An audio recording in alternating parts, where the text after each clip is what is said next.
Welcome to A View to a Grill. I'm Johnny. Today we're going to do the only Smashburger recipe you need on the Weber Kettle. Let's get right into the ingredients. I'll be using Velveeta cheese slices and some 80/20 ground beef. I'll be using some brioche buns, and for now, this is my favorite brand that I just get from my local Kroger. To toast those buns, I'll be spraying them with some spray butter, and the veggies for today will be some Del Dixie pickles. Now we're also going to need a sauce for our burger. For that sauce, we'll need some yellow mustard, some ketchup, Miracle Whip, yes, Miracle Whip, and some Worcestershire sauce. Now once you have all those ingredients, let's get them into a bowl. And today this is just going to be about a tablespoon of each, and then about a tablespoon of Worcestershire sauce.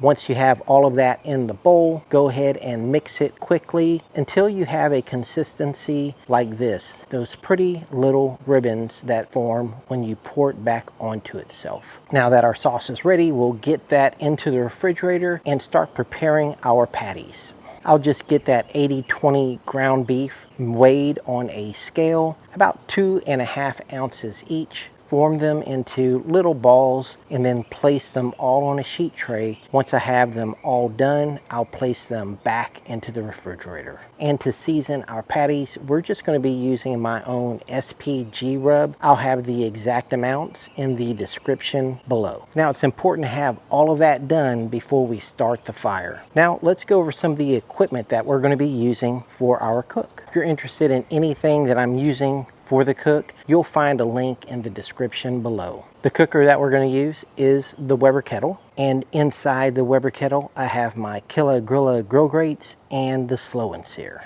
Now I won't be needing the water trough and the Slow and Sear, so I'll get that right out. I'll also need the Golden's cast iron sear plate. Now Golden's does have two sizes of these sear plates, but I would recommend that you get the larger size. It just has more use for it, as seen in the video above. Now in order to tell how hot the sear plate is, I'm going to be using the ThermoPro TP450. One thing I like about the TP450 is that it gives you two readings. The top pane gives you the current temperature reading of whatever the thermometer is pointing at, and the bottom pane gives you the average temperature reading of whatever the thermometer is pointing at. Charcoal I'm using today is Kingsford Blue, and I'll be using a Weber chimney starter. And now let's get everything set up.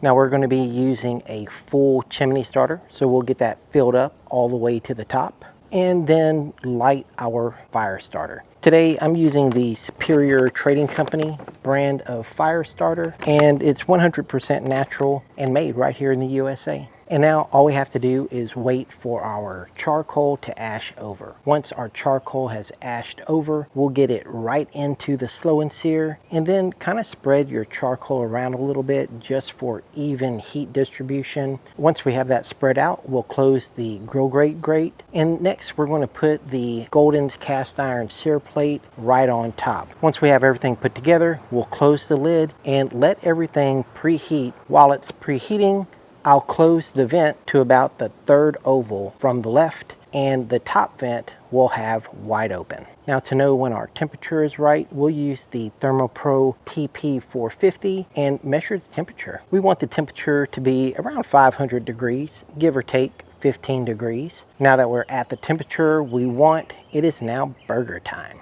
We're going to start off by toasting our buns first. Just spray a little spray butter on the buns and get them toasted to the toastiness you like. Next, I'll spray just a little bit of canola oil right onto the sear plate. And then I'll get both burger balls down on the sear plate. Next, we have to smash our burger, and check out this technique. It is a press, spin, and move at the same time. And if you use this technique with this brand of hamburger press, you won't need parchment paper. Now we'll season to taste. Now check this clip out. This is a 45-second clip compressed to 6 seconds. And now it's time to flip our patties. And check out that edge-to-edge crust. This is why people love Smashburgers. And there you go. It only takes about a minute to get these Smashburgers ready.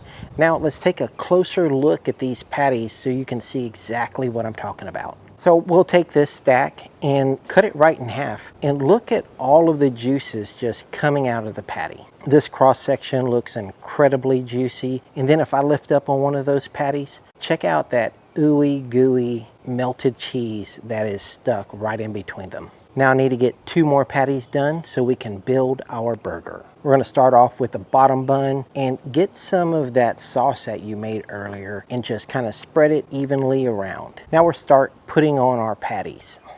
We got 1 down, and now we have 2 down. On top of that, we'll put on our pickles, and I think it needs 1 more pickle. Now we'll get our top bun, spread some sauce around on that as well, and now it's time to get the lid on. Look at that burger. It looks pretty tasty to me. And now let's check out the results. It's such a good looking burger. I have to do all this with 1 hand because I'm holding the camera with the other hand. And now let's get a bite of this thing. I just can't stop eating it. Tell you what, that burger was good all the way to the last bite. Now if you haven't already, go ahead and subscribe to my channel. Thank you for watching A View to a Grill. I'll see you guys next time. Take care, y'all.